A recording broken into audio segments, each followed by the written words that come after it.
No, how do we continue to do unconstitutionality? No, Mr. President, at least you can agree on what the court said. Yes. And the court said that we've looked at everything and we arrive at the decision that this is discriminatory. Because of that, it doesn't agree with the Constitution or Article 10 on governance, and therefore it is null and void. No. Kingine ambacho labda Mheshimiwa Rais nikuongezee, ilisema mahakama pia ilisema kwamba hakuna mkakati maalum kupitia KRA jinsi fedha hizi zitakusanywa. Absolutely. Now that is what they told us to fix. And that is why we now have a law in Parliament. What the court said there are institutions that are not paying. There are groups that are not paying, that are not paying in the current setup. And we have said we are expanding the net of the payers. It will give us actually more money so that we can do more houses, which is a very positive thing that the court has done. And they have said, establish a mechanism how this money will be used. We have put a mechanism in law how it's going to be used. Let me tell you, good people, you know, we can argue about this or that or the other. My question is, do we have a problem of housing in Kenya? Yes. Do we have a problem of jobs in Kenya? Yes. Can we sort out, because you know, it is one thing to argue, even if you are a judge, and I am sure that is what went through their minds, because the judges are also Kenyans. They know we have millions of young people out there who are jobless. A story was carried, for example, in one of the media houses here. I think I saw it on KTN, saying the crime rate in Ruiru has gone down because there are many people working in the housing program in Ruiru. I did not make the story. It was in KTN, and that is the truth. So even as you sit as a judge, even as you ask me a question as a journalist, we are discussing housing. Housing is an opportunity to do three major things. Number one, to create jobs. Is it a good thing for us to create jobs? These are not the children of William Ruto. These are the children of all Kenyans that will work. They will work as architects, they will work as engineers, they will work as carpenters, they will work as masons, they will work in whatever field. Some of them will be working in factories that are creating steel. Some of them will work in factories that are making for us cement to do the houses. Is it a good job? Is it a good thing? Do we have a problem of unemployment in Kenya? Yes.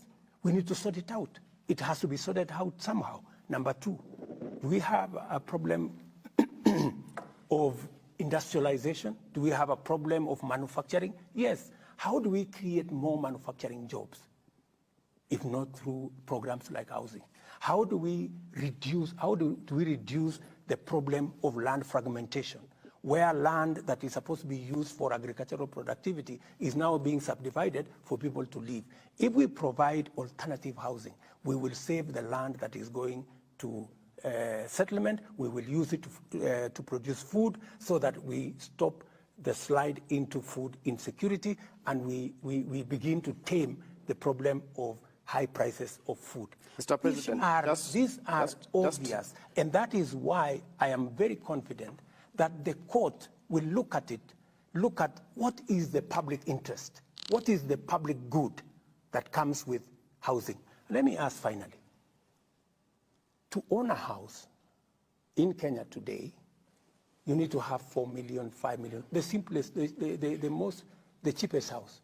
We are giving an opportunity through this affordable housing program for a mama mboga or a boda boda guy to buy a house of 400,000 where they can pay 4,000 shillings a month and eventually own a house. I mean, we are giving dignity to every Kenyan.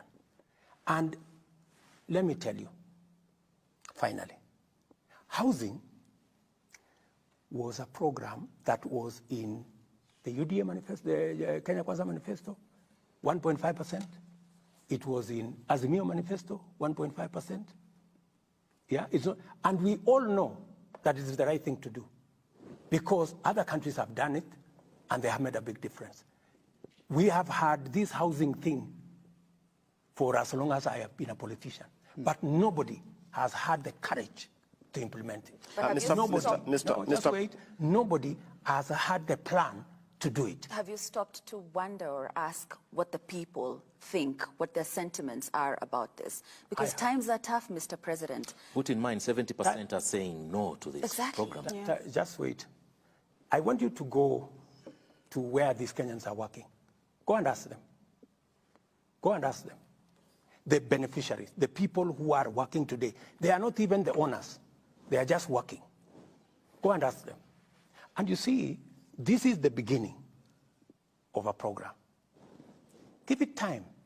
Kenyans will come to appreciate that, yes, my son is working, my daughter is working.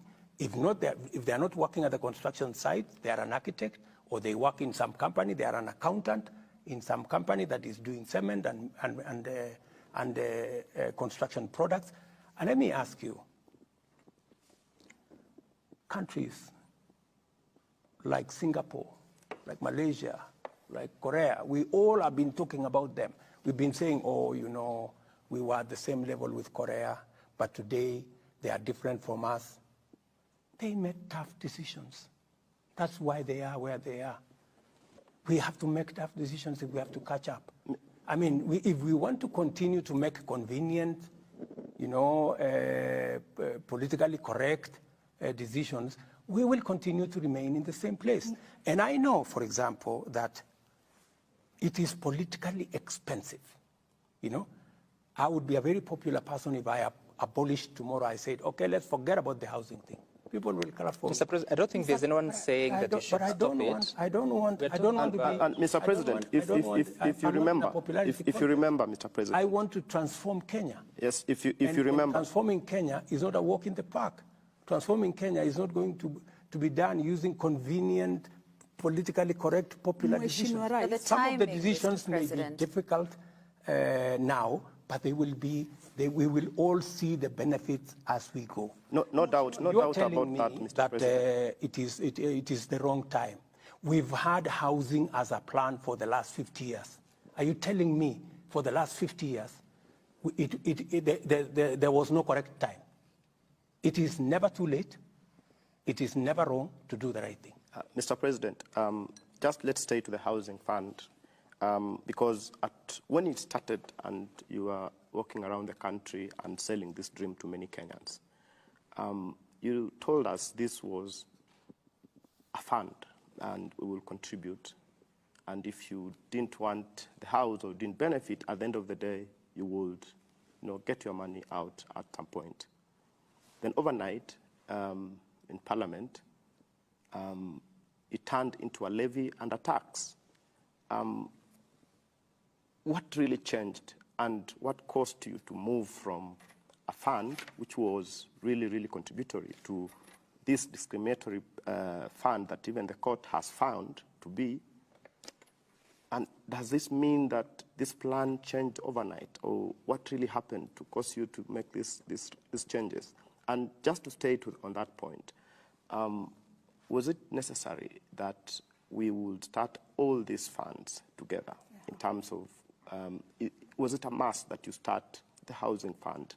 You are here fighting the fire of housing. Again, you start the health crisis. Before this is done, even it's off, you are dealing with the taxation, And because of that, nearly every government agency is now waking up with taxes. So you find, levies going up by 3,900%. You find even pets now they're going to be taxed. And Kenyans are wondering, what has happened? Do you feel that you're out of touch with the people that you lead? Because then it will explain some of the decisions that you're doing. Thank you very much for asking that question.